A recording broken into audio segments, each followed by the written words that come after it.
Awesome. Thank you. I have just one follow-up question. So I'm sensing a theme of like you don't really know where you're going until like you found that job, a lot of changing, a lot of shifting. Do you have any advice for us who are still like in that beginning phase and like still trying to figure out what the correct path for us to take is? And this is open to any of y'all, but um, I'm fine. I'm fine to jump in, and yeah. So my advice to you is don't worry about it right now. Like honestly, like yeah, you're hearing from three of us who all took different paths and took a while to figure out what it is, and I think we all end up in pretty good spots. Um, I think the education that you're getting, the experiences you're getting right now, are going to set you up to be successful in whatever it is you do end up choosing. Say don't try to choose right now. Don't worry if you don't have some idealized path mapped out and striving towards that. This is not the time to think about it, because it will change 10 times between now and wherever you end up. So don't stress about it. Like, seriously, just don't worry too much. thank I'd say you. for me, one of the things that was really, really critical in that indecision phase was to cross off what I didn't want to do. I was very tempted to go to grad school right away, and I'm so thankful that I didn't, because of the money, and also because like going to grad school just last year after 4 years of working was just an incredibly amazing experience, having so much under my belt. And then I learned so much more in the classes, whereas I saw some of my other colleagues who were incredible and amazing but had just come from undergrad, and it seemed to them it was a little bit more of something that they felt they were having to do instead of really wanting to do. So I'm glad I went to grad school when I did. The other thing that I was tempted to do was just follow the consulting route. I thought about that for a brief second. I never did apply to consulting, but I think it's very common if you see everyone doing it just to do it. And for me, just to not do that also mattered. And then the last thing, like right when I was deciding after graduation, I knew I wanted to leave Chicago just to go and live in a different city. And so I flew to San Francisco, got a one-way flight, didn't have a job lined up at the time. And I'm just incredibly grateful I did that, because I found something that sometimes actually being in a place will really help you find a job easier than if you were located somewhere else. So just cross off what you don't want to do and make that leap when you need to. I would just jump in to say, I, I love that you said that. Just in terms of you were tempted to do what everyone else was doing. And I always just think like, just run on your own treadmill. Everyone's running on a treadmill. Don't look over to the other person's treadmill. Easier said than done. But you just follow. I love that you said, Olivia, like cross out what you don't want to do, because I think a lot of people have a good sense of what that is and be open. Um, I went a much narrower path, but I really fell in love. Like I knew this was what I wanted to do. And a lot of people take time and they come back later to grad school or don't go at all. And, that's right for them. Um, I would just add, like, there's no path that you can't turn back around from. Like I think people that sometimes think they can get stuck in something and they can't, I'm stuck, this is what I'm doing now. And I really just feel like stay open and know that you can, you have a really good grounding in your education and you can turn around from any path and try something new. Thank you all so much. I know that was like a little personal question for me, but I'm sure a lot of other people are in similar situations getting ready for transition. So I really appreciate all the advice. Okay, next question. Oh, and just a reminder to everyone, if you have any questions, be sure to use the chat function, send them to Ashley. We'll be taking questions about 5 or 10 minutes. Okay. How does your arts and science background play out in your work today? And if we can keep the same order, Olivia, if you'd like to start. For me, it's been really helpful to have that holistic thinking across different fields. So, for example, today I'm, finalizing the class, like the intro classes for the week. And I think one of the things that I just really love about this job and hope to carry into any job I go into is just that ability to think outside of the box. So it's like, how can you reframe, even something like guiding principles, not just say it in the same way, but kind of think differently and across fields, because we have students that are really interested in tech, students that are really interested in arts and language. But how do you communicate, in that way that kind of transcends fields. And so that to me was one of the incredible parts of taking classes. Like I took physics in undergrad, which sometimes when people hear that, they're like, oh, wait, you took physics? You work in education, teach policy, but I think to have that experience was very helpful. And just to kind of think on a bigger picture, more about like how you think rather than what you know. Awesome. Angela? I think I said this before, but as an English major, it's really comes back to the writing.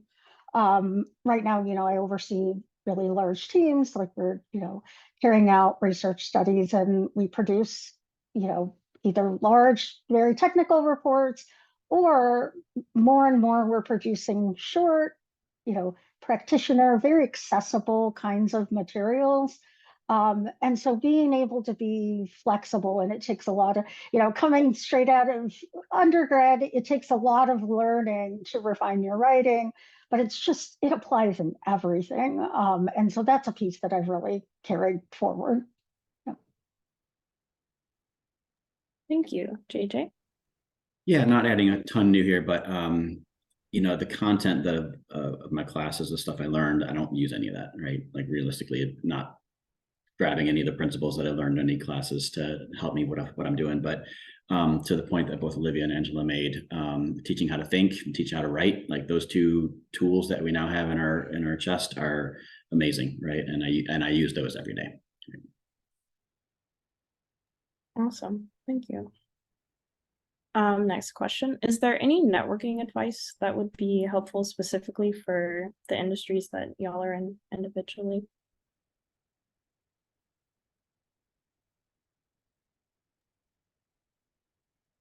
Was that just open?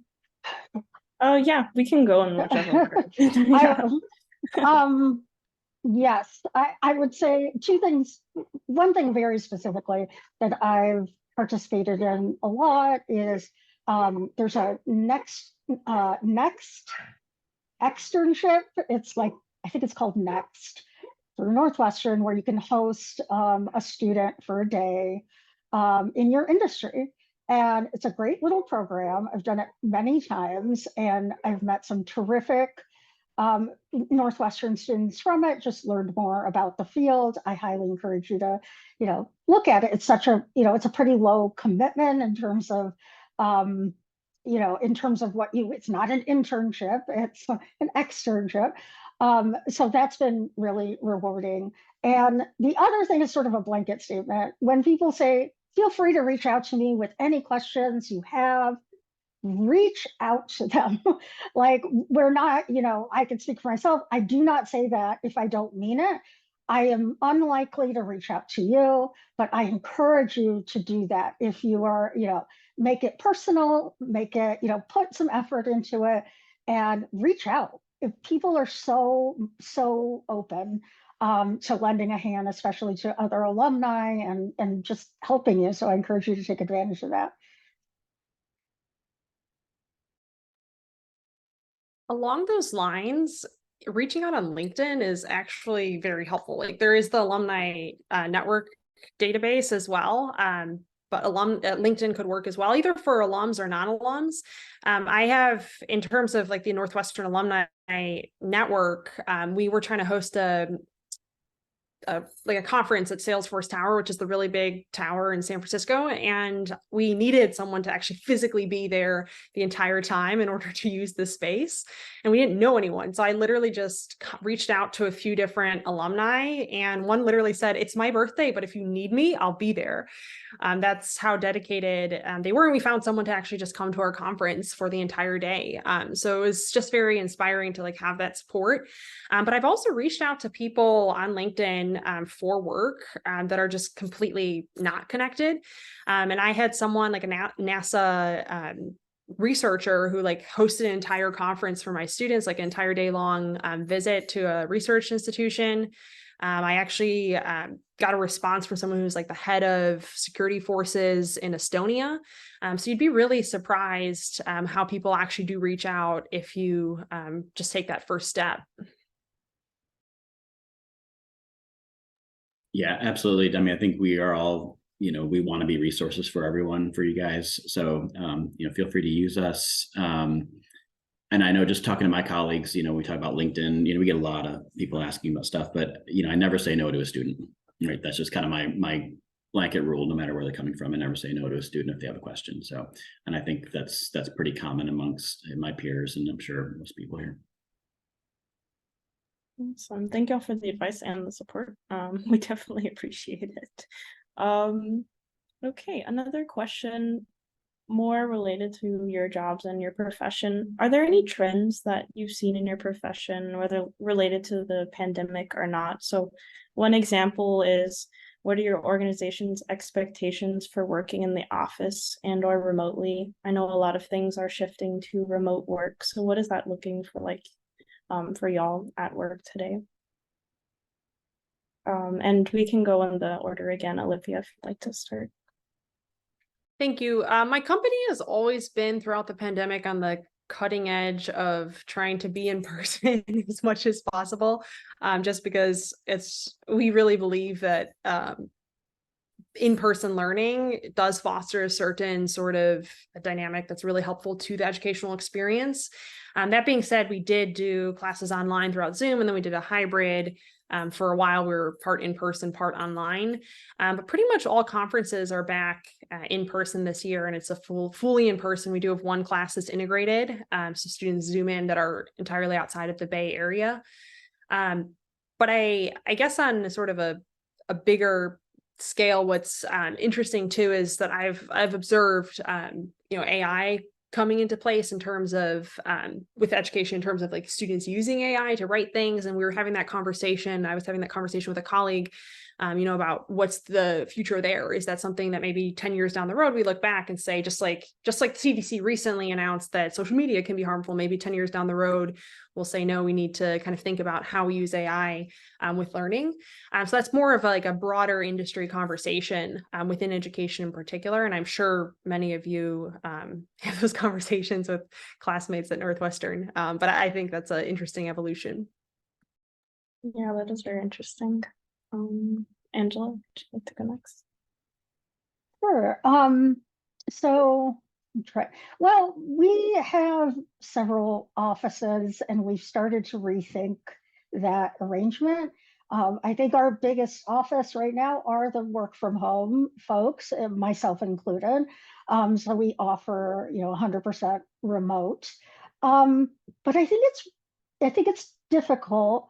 Olivia mentioned something about like the in-person experience. I think as a young professional, it's hard. I think this kind of shift to work from home has mainly been taken up by more senior folks in the company, which is a little difficult because it, leaves the younger hires kind of wanting more of that institutional like knowledge and culture kind of passed on. So there is a bit of this gap happening that I see going on. That being said, we have not been asked to return. We're kind of like closing a couple offices just to be more balanced in terms of the footprint we have versus where our people are. So I think there's a kind of some like, there's pluses and minuses to it. Something definitely, like if I was doing it all over again, I'd want to be really attentive to in terms of, do I want that in-person experience or at least the opportunity for it, or some blend. I think that's really what we're seeing is more of a move to a hybrid kind of organization. Yeah, that's interesting. Angela, some really good points there too, kind of about the split between the more senior and the more junior folks. Like, so at Microsoft, we are a fully hybrid environment. My group, I think there's 35 of us. I think 7 of them go into the office. I'm fully remote, even though I live, half hour from campus, but I just don't want to commute. I don't feel like it. It's easy to be home to pick up my kids or do whatever needs to happen as as part of a family. But it is weird because I go to campus, and what was once a thriving, really cool, interesting environment is kind of it's kind of dead. I mean, it's starting to come back, but I mean, there were, basketball courts, volleyball courts, soccer games, bands playing, all the stuff that you'd see kind of on a tech campus, people playing ping pong, someone playing pool, arcade game, whatever. That this doesn't happen anymore. And it feels a little weird. And I kind of feel bad for the folks who are just coming in new in career and not getting the experience that I was privy to early in my career. That being said, I wouldn't trade it for the world. I don't want to go back. I don't. I like being at home. It's nice. That's interesting. Lots of different perspectives. Awesome. So one of our more final wrap-up questions before we open the floor up to any student questions is, what do you wish you could tell yourself when you were in these student shoes? So like our age in undergrad. Yeah. And we can just open this up, whoever wants to talk. You don't have to go in order. Sure. Buy Google stock back in '97. That was smart. But no, I think what I said earlier, don't worry right now. Don't stress about the things that, 10, 15 years from now, that's not useful. I'd say, enjoy all the things that are afforded to you right now, at Northwestern. That's your, we talked about this earlier, activities, your things that you can get involved with. Jump on all that. Take every opportunity to be involved and take advantage of all those things, all those experiences that you can get. Take advantage of the people around you in the best possible way. You're surrounded by amazing people, and you can be set up for lifetimes of friendships and partnerships and collaborations and all the great stuff. That network that you're building right now, don't take it for granted. For real.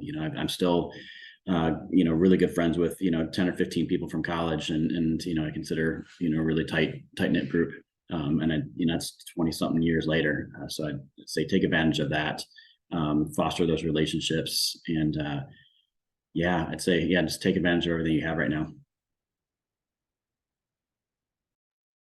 To JJ's point, I did tell myself one thing when I was going to senior year. I said, you could graduate today and still be happy with your Northwestern experience, because I felt like those 3 years prior, I just did so much that even the last year wasn't going to be some big change to anything. It was just going to be a continuation. And so that really allowed me to lean in without putting pressure on myself or without checking out of that last year. So that was something I told myself. And then something that I really didn't know that I think is really important is to research what you don't know, in the sense of you might not even know what questions to ask. Like, I didn't know what questions to ask on compensation. I didn't know what questions to ask on buying a car, on getting that first apartment, and some of that just comes step by step. But sometimes that's why it's really critical to have those conversations with people even just slightly senior than you, or just a few years ahead, that might know that and can give helpful tips even with questions that you don't really know. So that's why that alumni connection can be really useful.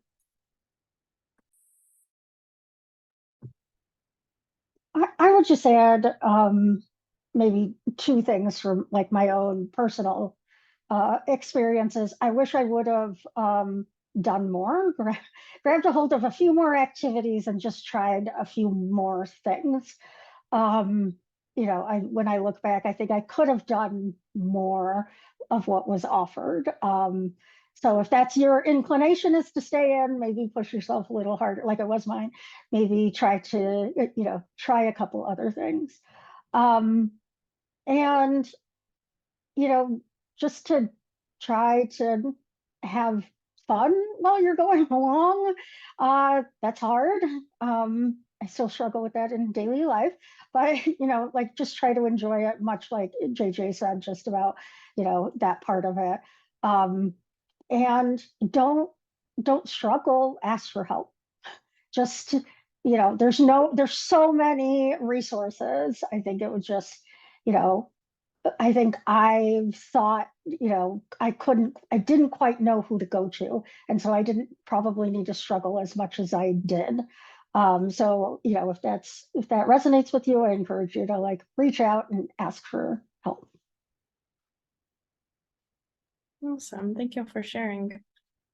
I think I'm gonna hand it over to the assistant moderator, Ashley. I believe she has a question, and then we'll open the floor up to student questions if there are any. Thank you, Hannah, and thank you to our panelists. It has been really interesting to hear about everyone's different stories and experience. I will start with a question. Any tips for having both like fun and work, a good balance between that for our students?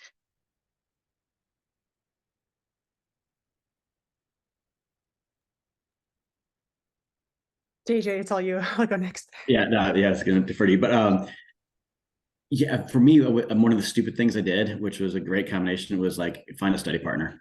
Like honestly, that was like some of the most fun evenings that I'd have is me and a buddy or two would go to the library, and we were there to work and to get stuff done and to study. But then we'd take time to hang out and chill and have stupid conversations and make jokes, and then you go back to work and then you do it again and you kind of rinse and repeat over the course of 5 hours, and before you know it, you had a really fun night and you may have learned something. And that was just a great way to sort of strike that balance for us. I mean, it's a small thing, but something that worked for me. I wasn't sure, Ashley, if you meant like post graduation or within Northwestern. Did you have a preference on the question? No, not at all. Okay, I was thinking, so what popped into my mind was post-graduation. One of the things that I did in college for all 4 years was I played ultimate frisbee. So when I got to the Bay Area, I was still getting over my shoulder injury, but then once I could play again, I joined a team. And that was when it felt like San Francisco finally became home, because I actually transitioned that activity. And like thinking about it, like even in London, like I joined a rock climbing group, and that group of ladies, like on Friday nights, was the one thing that like most of all, when I think of London, felt like home. So find that like one thing that you feel like has made Northwestern feel like home, and carry that with you wherever you go in some way, shape, or form. So it could be, frisbee transitions to rock climbing or something, along those lines, but carry that with you. And then I would say pencil things in just at the end of a week or something, not too much because that can get overwhelming and then become a burden. But if you pencil in a few things in advance, it's like, oh, I thought about myself. Like even when I travel, I'll like leave something, in the freezer when I come home. So it's like, think of yourself in advance, whether that's like a little bit of self-care or a little bit of outside activities. Kind of along those lines, something that I still do now is I allow myself time where I'm not going to work, even though it's there and it's looming, it's always there. The weekend is the weekend, or a day on the weekend is the weekend, and undergrad, that's what most people were doing. So I don't know how it is now, but like just reserve that time. I love that. Think of yourself.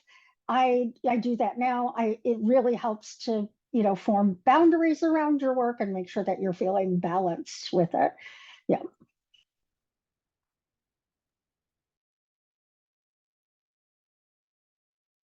Thank you. I feel like those little tips might be small, but it can go a very long way.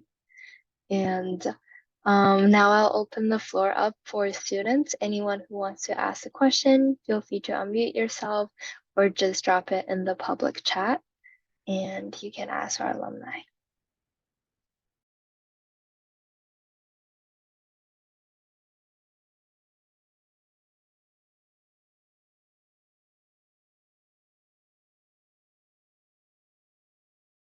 I just saw Arthur. Do you play Ultimate Frisbee? Yes, I actually joined the team, or I'm not on like the official team, but I joined the community like two years ago, and it was a great space to meet people, and it's a very tight knit. Amazing. Yeah. I guess like I have one question for y'all. I like have looked into like the undergrad research here, but I'm just curious the role with how research might play into like how like hypothetically, if you wanted to like research to like kind of influence like a policy or like a decision by an organization, is that like a realistic thing to think of how research works in the modern world? I'm just still trying to explore and think about what research looks like. So I think I could jump in here. I think if I'm understanding you right, you want to think about how research influences policy, basically. So, there is an aspect of research that is more on the think tank side, right, which is directly related to more of the political side of policy. But then there's a whole world, which is the one that I currently live in, which is this more, it's a nonpartisan where we do research explicitly for that purpose, to influence public policy, social policy. A lot of our projects are produce reports and things like that to Congress.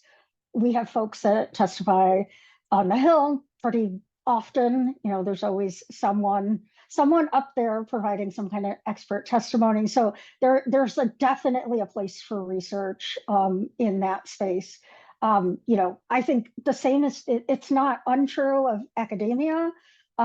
It's sometimes can be a little further away from like the applied policy world, but that's absolutely a connection. It is the main driver of why I do what I do. Do you feel like you see results with your research? I like talk to some people and they're like, oh, this is, I guess, more research in academia, but they're like, oh, we'll research a bunch, write a paper, get it published, and then move on to the next one. It's kind of the sense of like this never-ending cycle of research and reports. But do you have this feeling of like, oh, I know what this is going towards. I can see how this makes an impact? It is a tough question because it takes a while to build your career up to the point where you're doing things that are directly, influencing policy. Like I said, we do have clients who call us and ask for research results, right? Like we've had, for example, one of the clients I work for is the Children's Bureau, the Office of Child Abuse and Neglect. They will call with direct requests from the Hill to, do you have evidence on X, Y, and Z? We get those, we get those kinds of calls. Our health, I don't work in our health division, but our health unit, that research is incredibly applied. Like they are doing and modeling things that affect how, Medicaid works, how Medicare is paid out, so those kinds of things are directly tied. I can't, the part of academia that felt slower to me was you do your own study in kind of isolation. It takes a while. You put exactly the way you kind of described it. That's how it felt to me.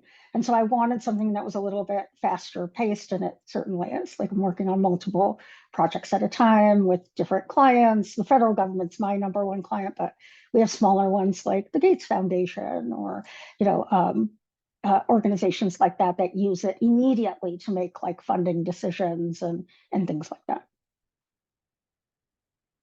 In my experience, I guess my organization is somewhat like a think tank where students and sometimes staff will actually like go and actually talk to policymakers and decision makers about what we've observed and seen. So for example, some of my students went to like a local city council meeting when a Black civilian was shot and actually voiced their concerns. So some of that might be very tangible and action oriented in the moment. Over the last year, my research for my master's thesis was actually on the Southern Baptist Convention, which is the largest Protestant group in the US. And so for me, that was very, very incredible to, I actually went to 3 different churches throughout the US that had different viewpoints on female pastors. And I was looking at policy viewpoints in addition to views on female church leadership. So for me, that was like right in the nexus of the conversations, a lot of what we have in the US about right-wing politics, about this polarization, about white nationalism, white Christian nationalism. So I guess I hear what Angela is saying and totally concur that like sometimes it can like stay in that vacuum. So theoretically, no one's going to read my thesis outside of my advisor, or if in some cases you publish it, that might be published. And then it's like a question of who reads it. But for me, I think I want to kind of take it to that next step. And I have that leeway as maybe someone who isn't solely an academic in my career, where I actually want to potentially like write a book that's more popularly accessible on the topic, or I have a few different book ideas. So it's sometimes I think a question of how you choose to mobilize the work that you've done, whether you're actively reaching out, as well as if you kind of take it into that more visible sphere. can I just add that what you said is so important, because we can't do what we do without, academics doing what they do. They put out theory. We don't just make things up, right? Everything is based on theory that someone has put in a book, that someone has written in a paper. Our job is to take that and, take it a step further and roll it up. So I'm not trying to say that it's unimportant. I'm trying to say it's so critically tied to this other piece of the other kind of research.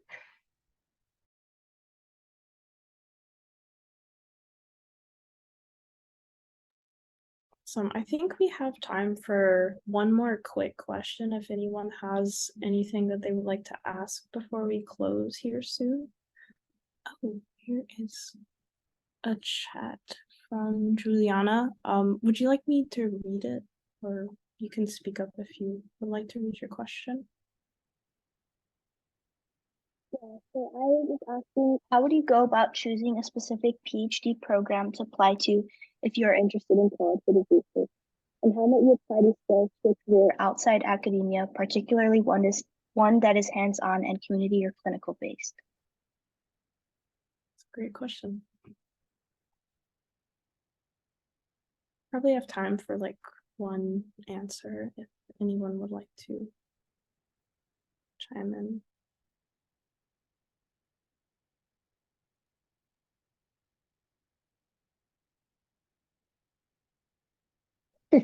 Go. I thought maybe JJ wanted to jump in. This is a tough one. I suggest, if you're not sure, don't get into a PhD program. You want to take what Olivia said to heart, and if you're not sure, just think on it, work a little, do things like that.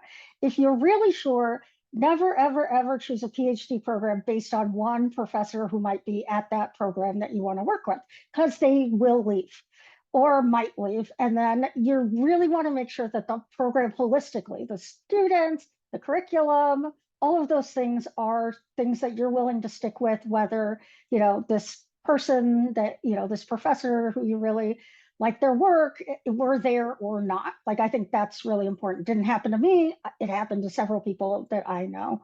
And how would you apply it, I think, is a little bit of a harder question. You might, I think the kind of PhD you might be talking about, like, how would you apply it to a career outside academia? I don't know how to answer it. I mean, obviously, if you go down a clinical path, like a clinical psychology path, you can do it. We have lots of people who are qualitative researchers only, and that's what they do. So there is a complete role for that kind of work. There are people who do quantitative statistics stuff and qualitative stuff. And we get out there and we talk to people, we talk to the community. Or maybe you want to explore something like a master's in social work or something like that. It doesn't have to be a PhD. Just one other thing I've been thinking about from my experience abroad this last year is, maybe you're not asking about going abroad, but there are very different educational systems in, let's say, the UK versus the US. And I imagine that is different school to school as well. So I'm not too versed in different PhD programs, but just try to think about those differences in terms of the educational structure, how much you teach in the classroom when you're a PhD, what sort of research, to Angela's point about who you're working with, et cetera. So try to research those programs as well.